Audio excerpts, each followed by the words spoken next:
এরকম কথা আমার বাপেও শুনে নাই, আমিও শুনি নাই।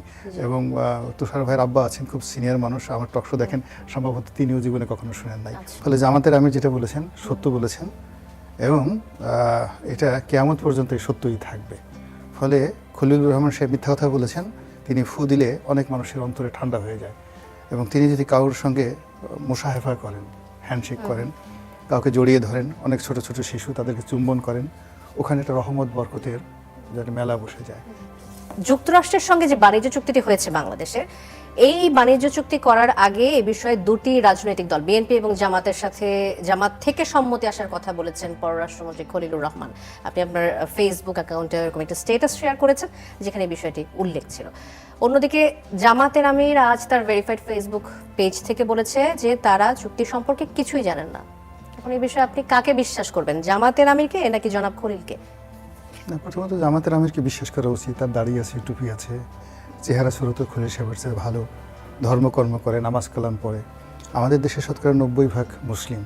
তো অ্যাটলিস্ট এই রোজার মাসে কোনো অবস্থাতেই উনি পারবেন কিন্তু আমি পারবো না, আমি কোনো অবস্থাতেই জামাতের আমিরকে বাদ দিয়ে খলিলুর রহমান সাহেবকে বিশ্বাস করতে পারবো না। ফলে জামাতের আমির যেটা বলেছেন সত্য বলেছেন, এবং এটা কিয়ামত পর্যন্ত সত্যই থাকবে। ফলে খলিলুর রহমান সাহেব মিথ্যা কথা বলেছেন, উনি অযথাই জামাতের মতো একটা পতু পবিত্র দল, এবং শফিকুর রহমান সাহেবের মতো একজন অলি আল্লাহ গাউস কুতুব প্রকৃতির মানুষ, যিনি অসংখ্য মানুষের শ্রদ্ধা ভালোবাসার বিমূর্ত প্রতীক, তিনি ফু দিলে অনেক মানুষের অন্তরে ঠান্ডা হয়ে যায়। এবং তিনি যদি কারোর সঙ্গে মুসাহেফা করেন, হ্যান্ডশেক করেন, কাউকে জড়িয়ে ধরেন, অনেক ছোট ছোট শিশু তাদেরকে চুম্বন করেন, ওখানে একটা রহমত বরকতের যেন মেলা বসে যায়।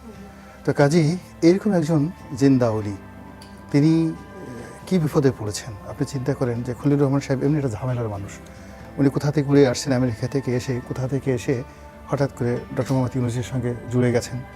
তারপরে আসলেন কি যেন হাই প্রোফাইল একটা কি অদ্ভুত একটা নাম নিয়ে, রোহিঙ্গা বিষয়ক শরণার্থী হাই রিপ্রেজেন্টেটিভ, এরকম কথা আমার বাপেও শুনে নাই, আমিও শুনি নাই। এবং তুষার ভাইয়ের আব্বা আছেন, খুব সিনিয়র মানুষ, আমার টক শো দেখেন, সম্ভবত তিনিও জীবনে কখনো শুনেন নাই। এই হাই রিপ্রেজেন্টেটিভ থেকে হঠাৎ হয়ে গেলেন মানে কি যেন নিরাপত্তা উপদেষ্টা। নিরাপত্তা উপদেষ্টা হয়ে এরপরে শেষে সেনাবাহিনীর সঙ্গে তার একেবারেই সম্পর্ক ভালো না, ডেইলি ঘুডু লাগায় ওখানে। এবং ওনার কারণেই দেখা গেল জেনারেল ওয়াকারুজ্জামান সাহেবের সাথে ডক্টর মোহাম্মদ ইউনূসের মতো একটা ফেরেশতার মতো মানুষের সম্পর্ক নষ্ট হয়ে গেল।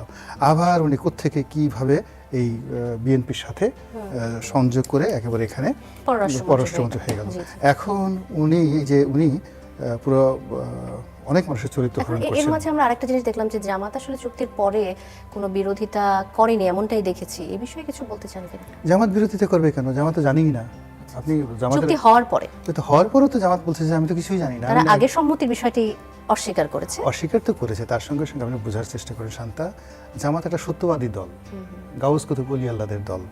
তারা যেটা বলে সেটা আপনাকে বিশ্বাস করতে হবে, আর যদি বিশ্বাস না করেন আপনার শরীরে আগুন ধরে যাবে। আপনি এখনো পর্যন্ত কারামত বুঝেন নাই যে আমাদের কারামতটা কি। তো সেই অর্থে তারা যে একটা রিপারকাশন দেখাবেন, প্রথমত হলো যে তারা তো বিশ্বাসই করতে পারেনি যে ডক্টর মোহাম্মদ ইউনূসের মতো লোক এরকম দেশবিরোধী একটা চক্রান্ত করে একটা দেশের বিরুদ্ধে একটা চুক্তি করতে পারে। দুই নম্বর হলো যে তারা শুনছেন, এলোমেলো শুনছেন, শোনার পরে যেহেতু তারা সরকারের one of the major part, Khalilur Rahman সাহেবের সাথে তাদের সম্পর্ক হয়তো খারাপ ছিল, বা রেজওয়ানার সঙ্গে তাদের সম্পর্ক খারাপ ছিল, কিন্তু ডক্টর ইউনূসের সঙ্গে তো তাদের সম্পর্ক ভালো ছিল। এবং 17 মাস ধরে মূলত সারা বাংলাদেশ চালিয়েছে জামাত, এটাই হলো বাস্তবতা। তো সেই বাস্তবতার মধ্যে আমিরে জামাত তিনি বলছেন যে তিনি এই চুক্তি সম্পর্কে কিছুই জানেন। এবং রাজনৈতিক অঙ্গনের দুই বিশেষ ব্যক্তি দুই ধরনের কথা বলছেন। এটি আসলে এই যেমন এই খলিলুর রহমান এক ধরনের কথা বলছেন, জামাতের আমিরের কথার সাথে যে মিলল না। না, খলিলুর রহমান তো রাজনৈতিক ব্যক্তিত্ব ব্যক্তিগত কারণে কোনো মন্তব্য, নাকি এটা আসলে কোনো চাপের কারণে তাদের এই ধরনের মন্তব্য আসতে পারে বলে মনে হয়? না, এটা যেটা হচ্ছিল প্রথমত হলো আপনি কথা প্রথমে জিজ্ঞেস করেছেন যে জামাত সত্য কথা বলেছেন। আমি বিশ্বাস করি জামাত সত্য কথা বলেছে, খলিলুর রহমান সাহেব মিথ্যা কথা বলেছে। এই জন্য জামাত খলিলুর রহমান সাহেবের গ্রেপ্তার দাবি করছে। এবং খলিলুর রহমান সাহেবের সঙ্গে সম্ভবত সৈয়দা রেজওয়ানা হাসান সেও জড়িত। এবং জামাত মনে করে যে সৈয়দা রেজওয়ানা হাসান এবং খলিলুর রহমান এই দুজনে মিলে নির্বাচনে ইঞ্জিনিয়ারিং করে জামাতকে ঠকিয়ে দিয়েছে।